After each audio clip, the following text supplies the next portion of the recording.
The late autumn wind rustled through the brittle leaves as Sam Rourke adjusted the scarf around his neck and glanced down at the German shepherd padding quietly beside him. Cain's thick coat ruffled in the breeze, and his ears twitched every few steps. His gait was slower these days, age creeping into joints that had once leapt through windows and over fences with ease, but his eyes remained sharp, amber, and alert. They walked the same route every morning, past the old grain silos, over the disused train tracks, and down the wooded trail that edged the outskirts of town. For the past 2 years since Sam's injury and Cain's retirement, the routine had become their anchor.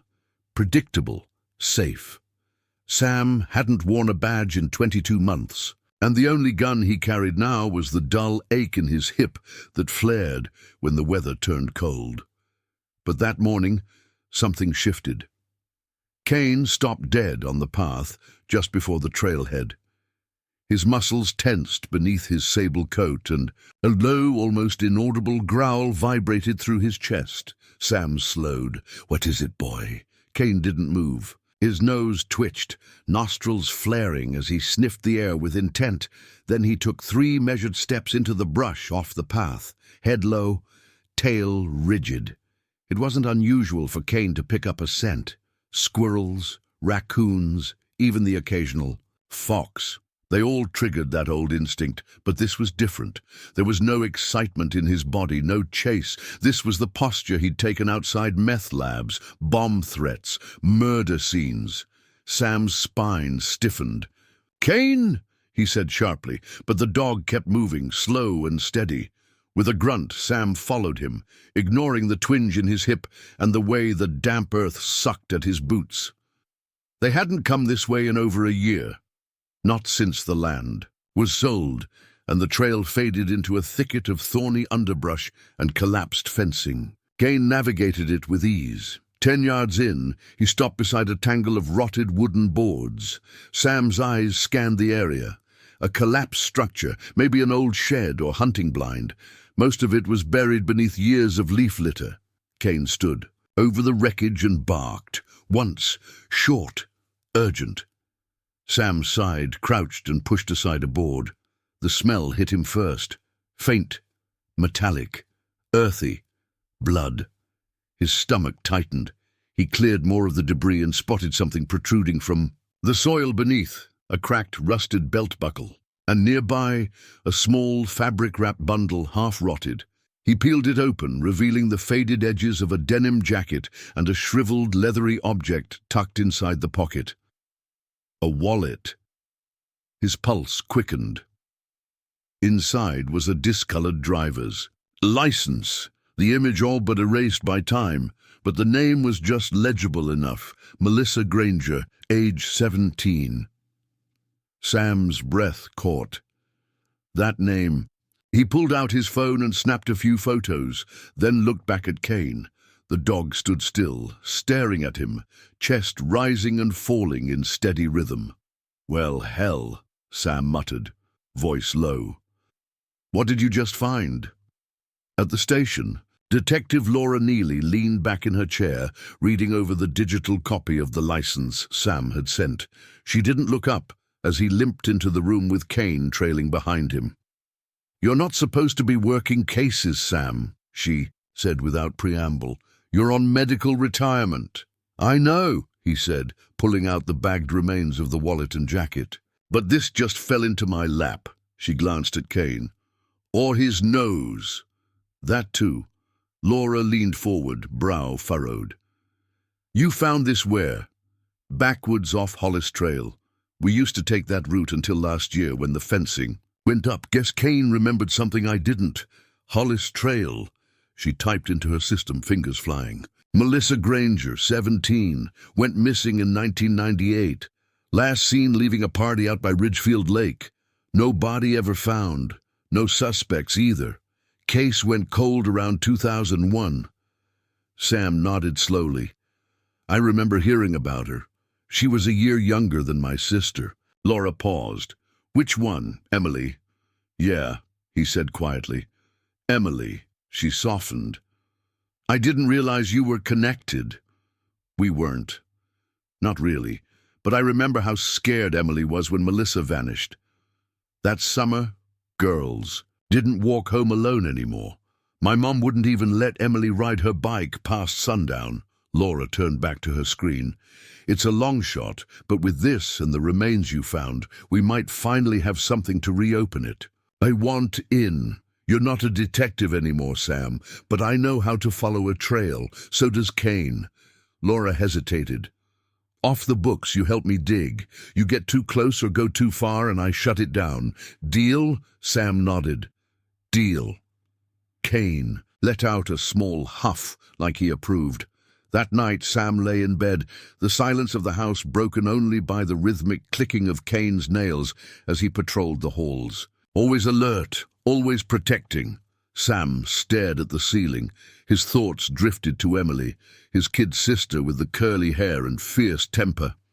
She'd left town after high school, estranged from their father and barely keeping in touch. The last time he'd seen her was 2 years ago at their mother's funeral. Emily had refused to even look him in the eye. Now, here was a case, buried in the same woods they'd played in as kids, connected to a girl who vanished during their adolescence. Something about it tugged at Sam's gut. Kane stopped at the doorway and looked in at him. Their eyes met. "You think this is just a coincidence?" Sam asked quietly. Kane blinked once. Sam rubbed his face.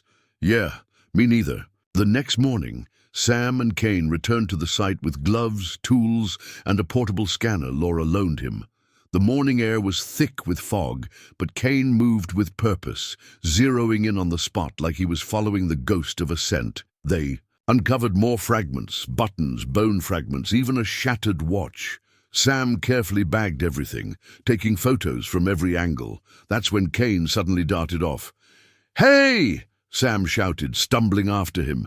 The shepherd led him a few dozen yards farther into the woods and stopped at an old tree stump, its base cracked with age. Kane pawed at the ground. Sam followed his lead, brushing aside leaves and pine needles. There, wedged between 2 roots, was a small wooden charm, like a pendant, faded red paint, a name carved faintly into the back. Sam turned it over. E. Rourke. His. Breath hitched. It was Emily's. He remembered it now. She'd made it at summer camp when she was 12.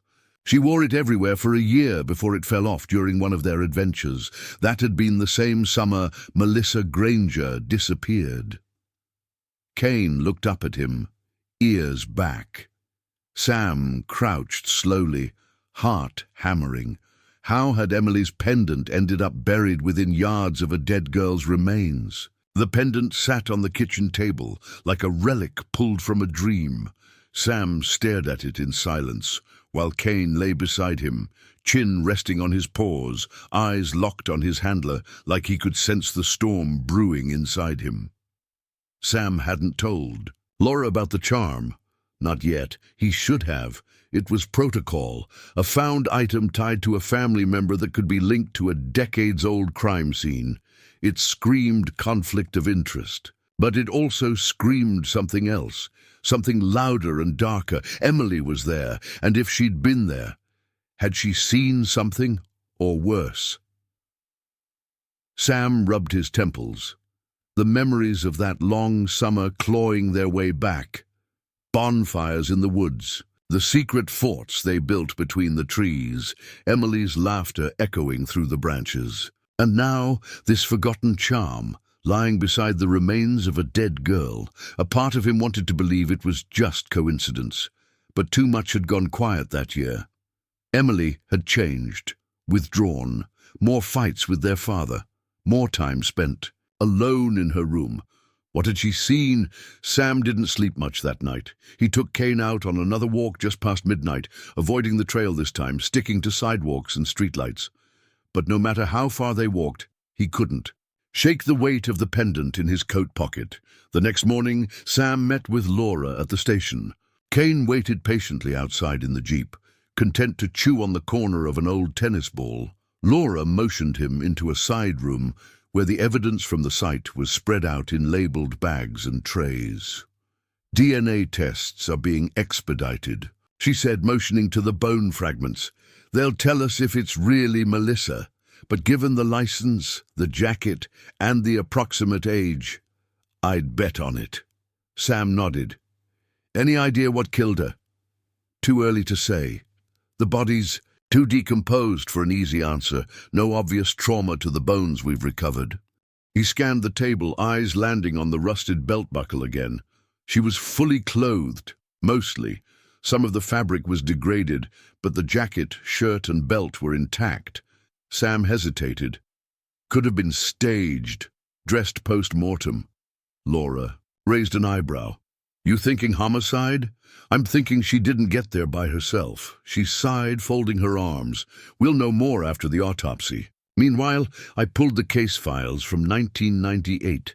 Melissa's last known location was a party at the old mill, same one teenagers still sneak into today. Sam frowned. "That's almost 2 miles from where we found her." "Exactly.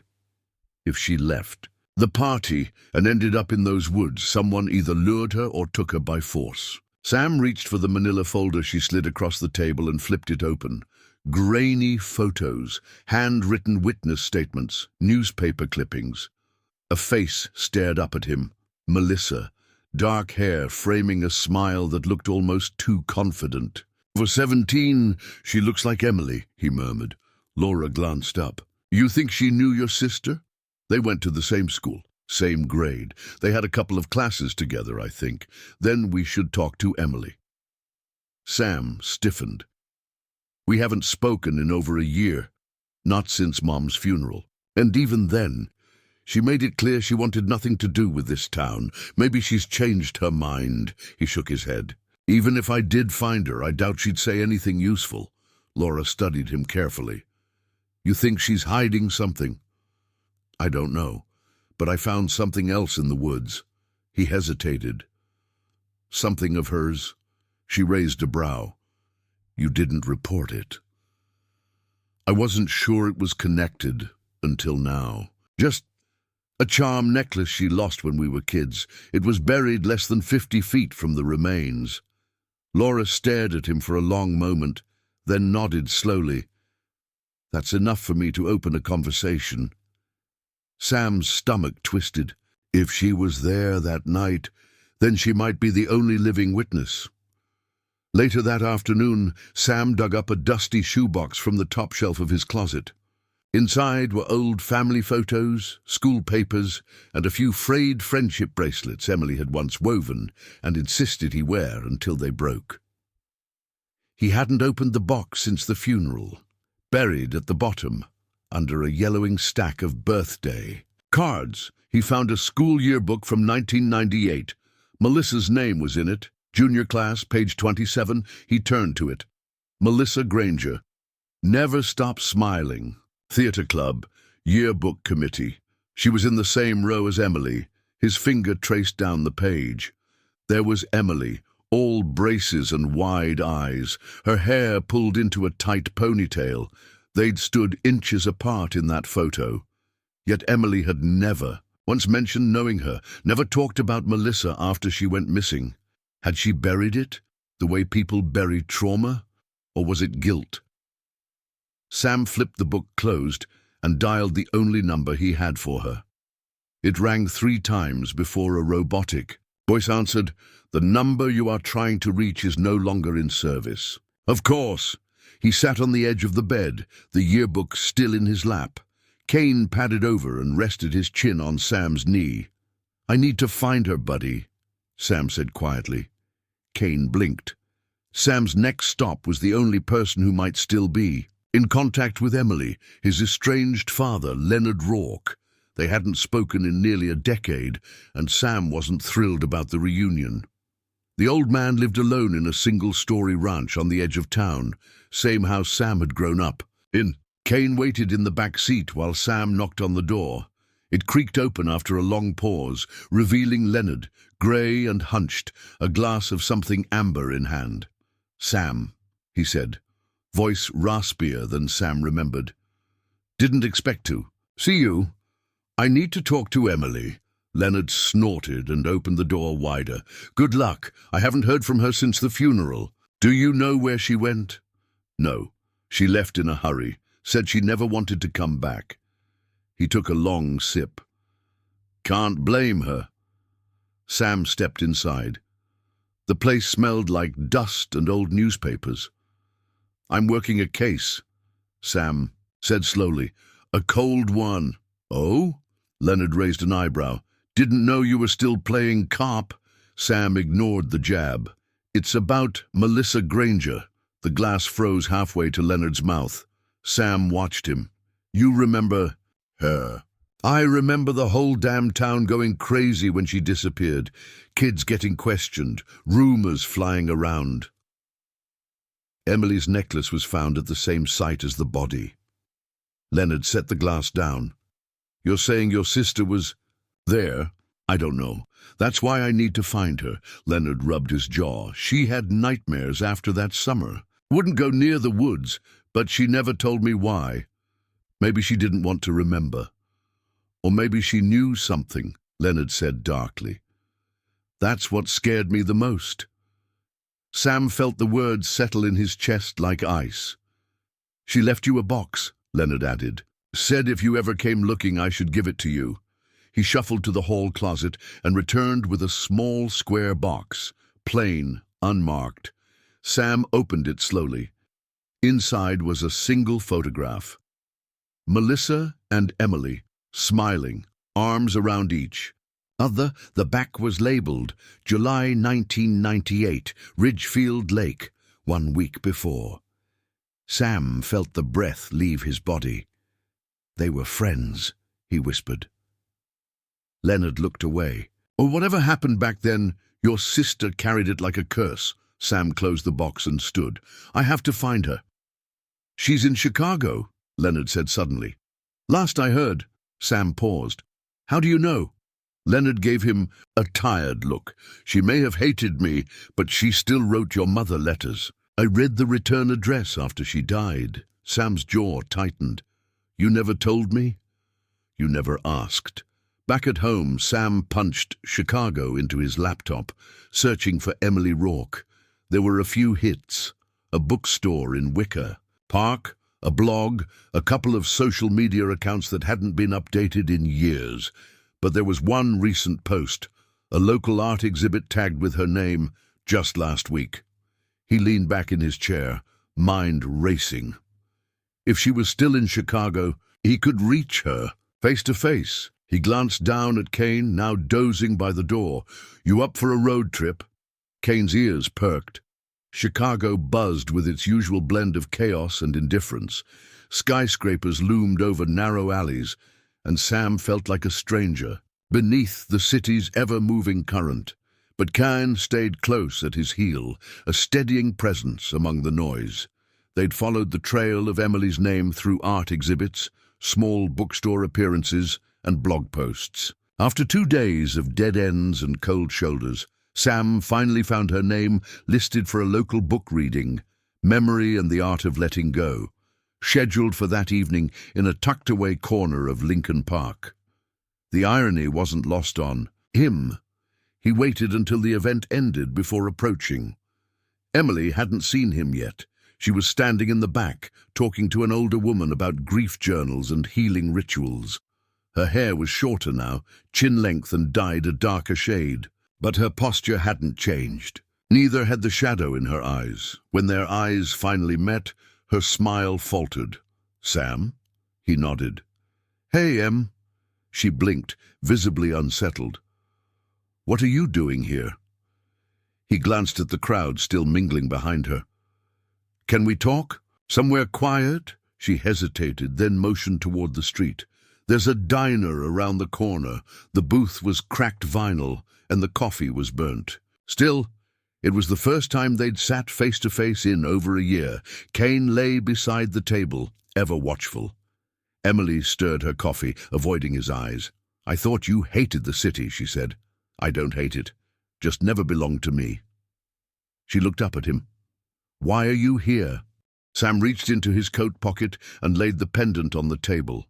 Emily went still. I found it, he said. near the remains of Melissa Granger.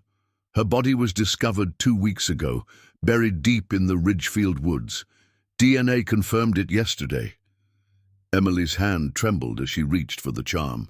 She didn't touch it, just stared. "I thought it was lost," she whispered.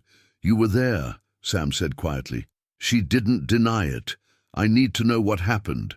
Emily sank back into the booth, folding her arms like she was bracing herself against a storm. "We were friends, Melissa and I, not best friends, not like you and me, but we were close that summer. You never told anyone." "No," she said, "I couldn't."